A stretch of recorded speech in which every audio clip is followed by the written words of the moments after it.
All right, gang, welcome to the podcast. So Dave and I are going to chat about relationships, training, how it all relates, and,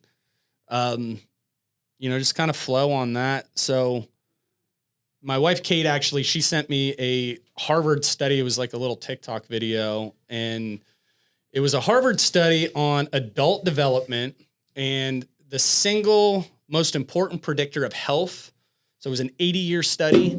It was at age 50, how people felt about their relationship. So it was a more important determiner of their health than like their heart health, their blood pressure numbers, like their diet, all of those things. It was how they felt about their relationships. And that really got me thinking about how that relates to CrossFit, training, group fitness in general. I can think back and I have some notes and I might get into it later, but the happiest I've been as an adult and really times that I've thrived and been in great condition is when I had a really good group of people to work out with, whether it was like I was locked into a certain time I was training and the group around me was just really fun and I was having a lot of fun with it. Or even it could have just been one person, just one like workout partner I had that we would train together, keep each other accountable for a certain amount of time. And it just worked and it flowed really well. And it really got me thinking, that could be the X factor. It might even be the most important, if not one of the most important things when it comes to training is that social aspect. And you can stay fit on your own, completely solo. You can stay in relative good, like fitness shape, but your why starts to kind of like, it starts to get tough. I feel like to like figure out, why am I doing this? Is this even fun? And eventually I think everyone wants to get led back to finding that group of people or finding that person to keep them held accountable and just going, I mean, what do you think? Have you've been a little more of a lone wolf in certain times, even like when you were training, cause you separated yourself in a way, like you didn't separate yourself from the group intentionally, but you were training with a different purpose, back when I remember like, you do our class and then you had some work to do with like, training for the games and things like that. Yeah. I whether you're more extroverted or introverted, I think like regardless that everyone needs some social interaction to be with a group sometimes. And I think if you're a little bit more, if you like some space of your own, maybe that was why sometimes there's times I really do like working out with a group. And there's sometimes I really like that to be some good alone time to kind of do some stuff, whether it's, working out in the park or somewhere outdoors. Usually if I do something more outside, it tends to be a little bit more solo, but it just kind of depends on what stage of your life you're at or kind of what you're training for. But it doesn't always have to be used, working out in a group with others necessarily as a tool to like make things more intense. It's just generally it's, you can get a push from that group or you can just get some good emotional, physical, psychological support. And I really think that was always kind of the attractive part about CrossFit. It was kind of like, I always thought of most boxes as like social clubs that exercised. Yep. Right. Sometimes 100%. it's more apparent now, but even in the early 2000s when CrossFit started, modern life, sometimes you get really busy as an adult, kind of working at your family. Everything is just very kind of routine. There's maybe not as much time in your life to socialize as when you were younger and had less, obligations and things to worry about. So these clubs that, these maybe back in the 60s, 70s, 50s, I feel like there was little less technology, social media to make you feel like you were interacting with others. You actually had to go out in the community and be part of different, civic organizations or book clubs or knitting clubs. There was just a lot more, ways for you to get out and see people in society. There was, I was just reading a book, that 1927 book, and just talking about like in New York City, people were just on their fire escapes, people were outside interacting. And now everyone just seems to go indoors on some kind of device or screen, either by themselves or with a couple people. And that's how they interact or they're kind of, isolate themselves. So I think it's nice to have gyms like this, like in CrossFit gyms or other spaces, boutique gyms where people aren't just sitting there, with headphones on and kind of working out by themselves or one other person. There's actually a large group. People are interacting. They're getting that social interaction, and you can work out hard too, but it's just nice to interact with a large group of people. Like it's nice to have someplace to go where you can have a social club. That's a great point that you're talking about. I was listening to a podcast actually recently where someone had been to a funeral of a friend of their dad's, and he had, hundreds of people in there. He didn't just have one group. He had 5 different groups of, I don't know. It was like he had like these guys that he worked with. And then it was like this, one of those like Shriner Club thing. Yeah. It was like he had all of these groups, and he had several hundred people at his funeral. And what they were talking about, and I completely didn't even think about this when I was writing up some notes for the podcast, was he's like, I don't know if, in 40, 50 years, you're going to see people having funerals with like 5 people there, because he's like he's like, it was a lot. And he knew all of these people.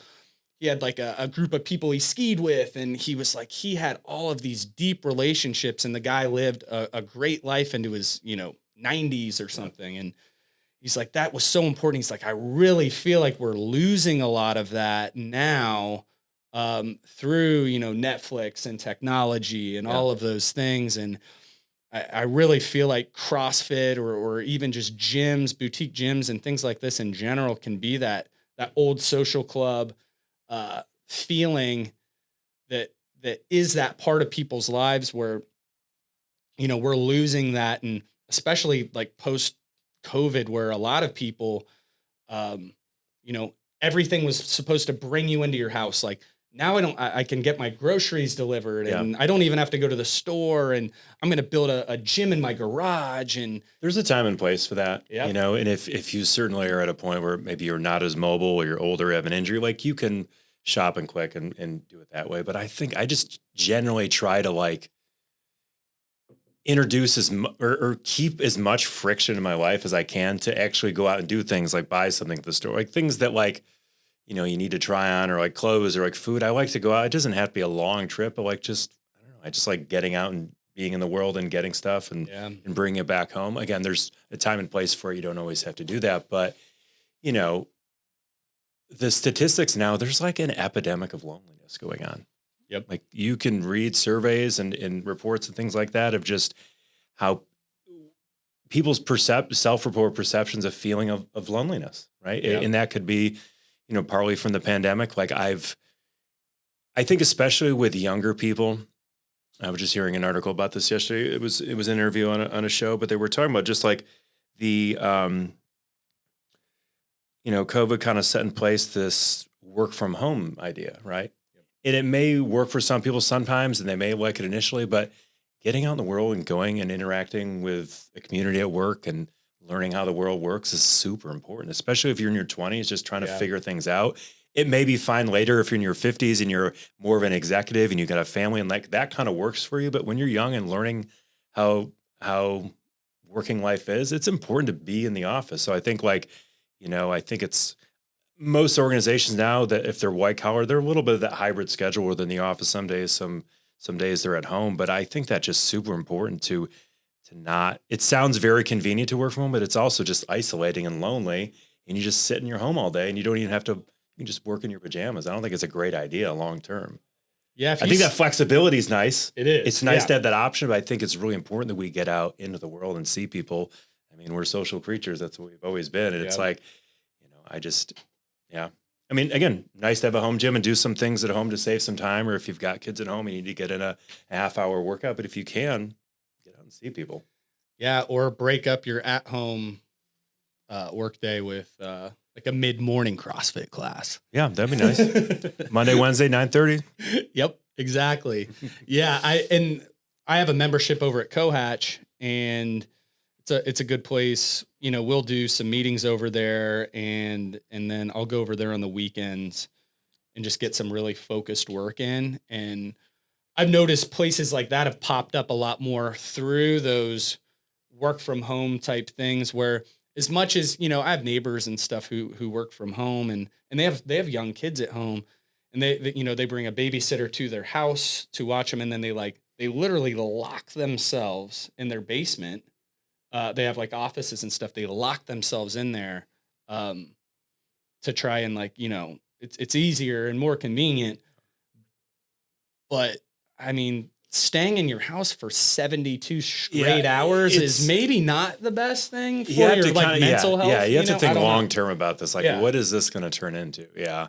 I don't know who said it. I think maybe I think it said to Kate a while ago. It was something like I think it was like some physical therapist or somebody like in the health space had done this like kind of animation of like over time, kind of posturally and physically how much working from home can affect like what you physically look like, just the positions you're in of just, it was meant to be funny, but also enlightening too, a little bit of like, all right, you're not actually physically moving in the world. You're just sitting at home and like, just kind of how like sitting on a laptop on the couch can be for hours at a time and things like that. So yeah, even a commute in it's not fun to jump in a car and drive for 20 minutes, but you're navigating the world, you're getting out, you're moving around, you're walking a little bit. And there is some benefit, I would imagine, to just, having another place to have to go throughout the day. And then you're maybe running an errand on the way back. And I remember talking to, I trained in the early days of me training. I trained a lot of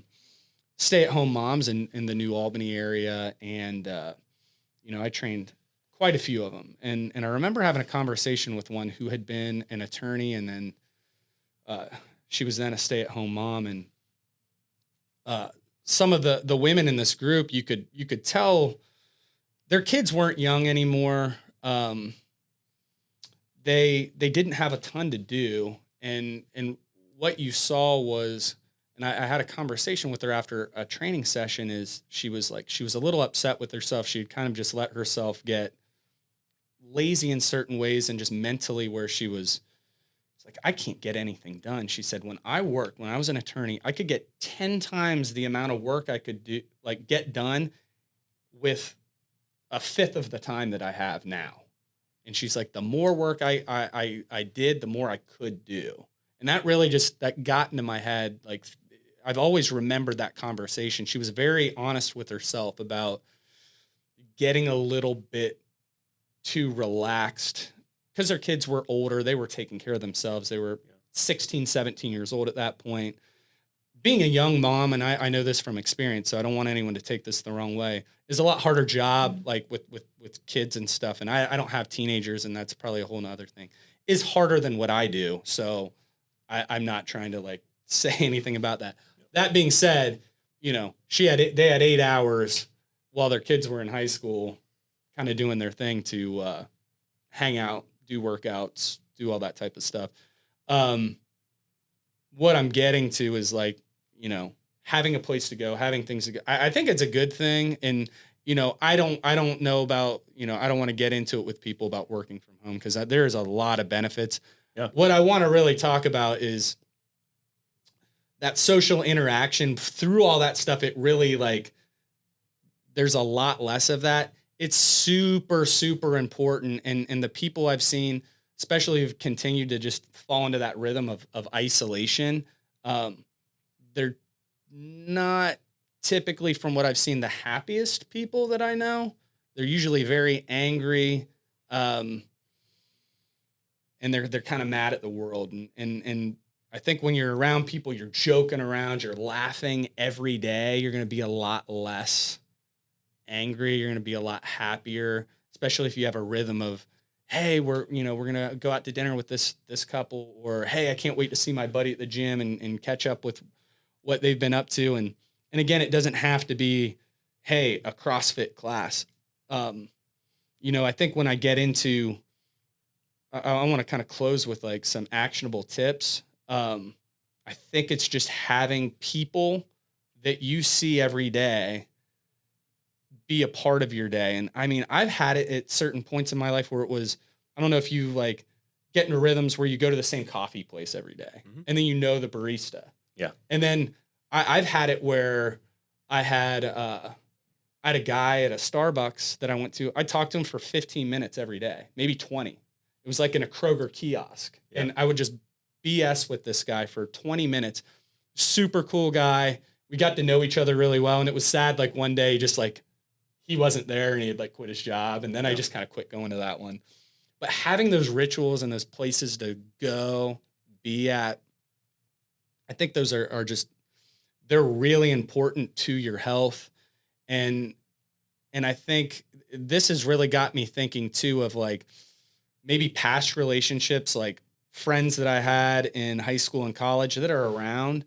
I've been recently trying to just stoke that fire back up and make sure I'm talking to those people again, planning things. Cause now I just everyone has to plan more. Everyone's a little busier. Everyone's got things going on.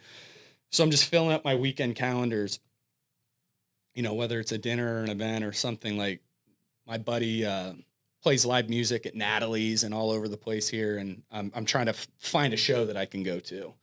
Yeah, I think it really helps to like really set things on a calendar and plan them because it's easy for the weekend to come and you just kind of sit around. It's not like a bad thing. Oh, I can kind of relax a little bit or just kind of hang out. But it does feel good when you get out and do things. But I think unless you kind of organize something and put it on the schedule and make plans with friends, and sometimes it just doesn't happen. Like maybe when you're younger and had less going on, things could just happen spontaneously or just was assumed, hey, we're going to meet this person's house. But you're older, you got kids, you got, like I said, just life's more complicated. You have to kind of put it on a calendar and schedule it because it's just easy for that stuff just to not happen. Yeah. And I mean, especially, I would say I'm guilty of that. I mean, I feel like most Fridays, sometimes the week's winding down. Like Fridays, I just like hanging at home. I don't really do much. Maybe like Chelsea and I will go out to dinner sometimes, but if I was to go out any day, it would probably be like a Saturday. Yep. All right. I want to try to get out, do something, even if it's just one friend or, you know, a small group and then maybe something on Sundays. But I easily, if Chelsea's traveling for work and it's just me at home and the dogs, like I don't mind that. I'm kind of like, I like some alone time. I like just kind of chilling, things being quiet, but it is good for me. I know just to get out and do something. And sometimes I will literally, I'm kind of one of those people that like, I'll just go somewhere alone and just kind of make conversation with people there. I like doing that. Like you're saying that Kroger barista, like you know, if Chelsea's out of town, maybe I'll go see a movie at Studio 35 and I'll get some food or a couple of beers beforehand. And I'm just making conversation with all these people I don't know or the bartenders there and stuff. I don't know them, but it's nice to like meet new people and have interesting conversations about whatever. So I do enjoy kind of meeting new people that I don't really have, you know, established relationships. That's just as good too. It makes me feel good. Yeah. Yeah. You know? Me too. Yeah. I never understood it growing up, especially in my young 20s. I had big friend groups and we'd go out and party and do things. And I'd see older guys, maybe about my age now, you know, around like 5 o'clock, maybe just they would have a beer at the bar by themselves. And you'd see multiple people like that, just having them. I could never I'm like, I would never go to a bar and have a beer by myself. Now I love to do, I don't do it often. It's something I do maybe quarterly. But I love it. I mean, I'll go to just a dive bar and just sit there, have 2 or 3 beers, start having conversations with the bartender. It is, you know, I'm not encouraging people to drink. This is a CrossFit podcast, but it is really kind of a cool thing. It's really a cool thing if you're ever traveling alone. I really like to do that. When I'm traveling alone, if I'm in the airport, I am just landing somewhere. I'm going to go out, find a bar, pony up to it, make conversation, learn about the city. It's a great way to kind of get the lay of the land, and I get it now. Yeah. It's nice if you go to a place that's like a nicer restaurant too that has a bar. It's like it's kind of like everyone's at this communal table. You just kind of hang out and eat. Like there was a up in I think in Dublin, like right like on Avery Muirfield, there's that plaza that's got like a giant eagle. There's like a First Watch there, and I remember going in there a few months ago. I was alone and I was dropping Chelsea off somewhere. I was going to pick her up like an hour later, so I was just getting something to eat, and all like the tables were full, but they had this like communal table that like first come first serve, and so there's just kind of some random people are all just kind of sitting there eating breakfast, ordering individually. It was kind of nice, just hanging out, having breakfast, and just kind of chatting with some people there. But yeah, it's kind of the same idea, but it was like a breakfast thing. It's kind of it's fun just to kind of do something like that now and again, Yeah. instead of just sitting at a table all alone. You're just kind of, oh, I'm at a community table. It's like a big dining room table with a bunch of random people, but you're just making conversation. It's good. It's good for you. I think Yeah. that's just good for you in general it helps you be more comfortable with meeting new people, not just shelling up and, getting the food and eating it in your car. It's good to start. It gives you confidence as a person in yourself too, that you're a cool person. You can go hang and talk with people. No, I think that's awesome. Training wise too, I think like kind of getting back to like CrossFit gyms or like gyms like that. It's just, I over the years, if I've stopped in at a larger gym, a Lifetime or an LA Fitness, and everyone there is doing work and stuff, but it tends to be, either sometimes there's small groups and people are working out, but everyone tends to kind of be in headphones, kind of doing their own thing. And it's not a bad thing, but it just has a different feel. I'm used to being in gyms where you're interacting with people and working out and taking a break and catching up on stuff. And that's kind of what I'm used to and what I like, even if you don't always go into the intention of like, talking a lot or socializing a lot, and you just want to work out, you just end up doing that, and you're in a space that's just like everyone's hanging out and having fun. I never have worn headphones during a workout. I've tried it running a couple of times. There's memes now about that you're like a psychopath if you don't have like headphones on in a Globo gym. Like, look at this crazy person walking around because they don't have headphones on, and it's like frowned upon in that commercial gym culture to I'm focused on my work, and really they're not that. Most of those guys are focused on their cell phones. Yeah, but that's the commercial gym culture. Like, you need to have headphones on, and you're there to work, and not really. Like, you're there to be seen and see people, and that's part of it, and I don't particularly like that. And that's what I like about CrossFit gyms and just those types of gym. I've always been attracted to it. And, I'm thinking back, I want to look at, I put some notes down as far as like great training runs I had. I have like a couple different years I had at like when I was boxing at OU, which it was very similar feel and vibe to like a CrossFit group. You had your 3 or 4 good friends. You kind of would call each other and text each other, make sure you were going to go. It was super fun. Training with my friends. It's very similar. Like this group we have in L2 right now that I see at noon. I heard the 431 is just like this, but like from 2011 to 13, I just had a really good group, particularly like 2 other guys that were on the team. We just trained together for about 3 straight years, and we're great friends and just really held each other accountable. And then just like 2 years ago, I recruited a couple buddies to Power Hour. I'm like, hey guys, let's just do Power Hour. And much to your point, it wasn't to be more intense. It was to actually back off where I think I had 4 years of like 5 days a week of CrossFit. And I was kind of cooked on diving into the ground and doing burpees. So we took 3 months, just did Power Hour, and it was super fun. We were extremely consistent. We got all 4 days in pretty much every week for about 12 straight weeks. And then last year, very similarly, I got a fun crew that I was boxing with. And though all those instances, I felt that flow state. I was just really into it. And while it's not always sustainable forever, to be able to pivot and find a new little niche or group or something that really helps keep you engaged. And just some tips, like off the top of my head, like finding a consistent class time, I think really helps. So if you're like, hey, I'm a noon guy, or I come in at 5:30 p.m. every night, you're going to start to see the same people each time. And if maybe your schedule is a little varied or maybe having one other time you go to, and you can have kind of 2 groups. I think having a friend that you train with a lot in those classes really helps. So if you're like, you have like a best friend that you came and started CrossFit with, try and see if they're coming to class. Yeah. You guys will keep each other accountable. I think that really helps as well.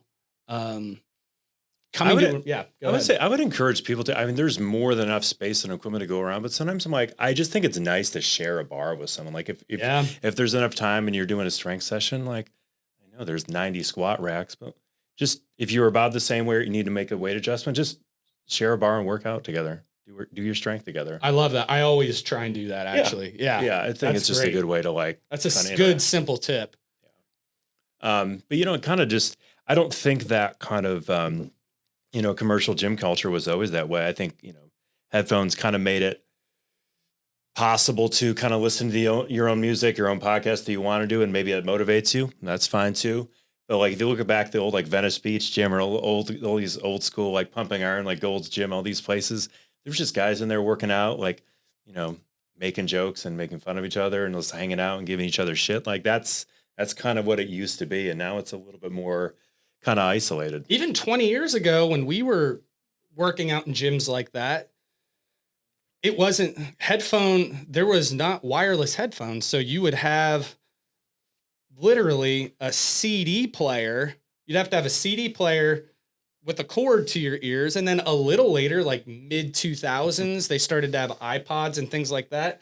You'd have to have like a strap and then cords into your ears, which people used quite a bit. Yeah. But it wasn't like conducive to a good workout. Like I remember trying to run with those a few times and like the cord would come out and like the thing would be whipping around. I'm like, this sucks. Yeah. I'm not doing this anymore.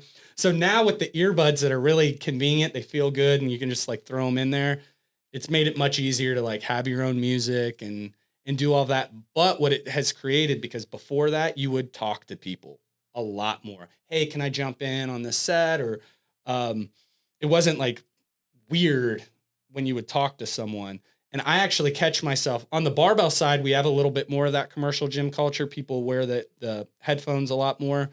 I catch myself talking to people who are really close to me, who are wearing them, and they just like, they don't hear me. So I'm like, hey, blah, blah, blah. I'm like, hey, good to see you. And then they're just like doing their workout and looking around, they can't hear me. So I think that's, I have worn them on a couple sides over there. If I'm just doing, but I don't like, it just doesn't even feel like I'm not used to lifting weights with headphones on. Like, I don't know. I'm used to, it's like almost like I'm getting like the feedback from the movement is a little bit interfered with like by sound directed in my ear, like 100%. Versus just having it in space and just like, I feel like I'm more in my body and I'm aware of what I'm doing. Like I would never want to squat really heavy with headphones on. Like music pumping, throw some Megadeth on it, whatever. Yeah. I like that. But like right in here, like I feel a little bit more distracted. 100%. So I feel like that with running. Honestly, if I'm focused running, like I'm going to run hard and fast. I don't like music. Yeah. Some people love it. And I can see how you can lose yourself into music. And I know at the high end, I don't know if I've ever been to, I don't ever see at a marathon any of like the lead guys with like, no, if you're a serious runner, they're rocking headphones. I'm like putting a half marathon playlist on and I'm going, what I mean? Yeah. But it's funny because usually I do, I can even listen to like an audiobook or a podcast on like a long, slow run, right? You just kind of get into it. It's fine.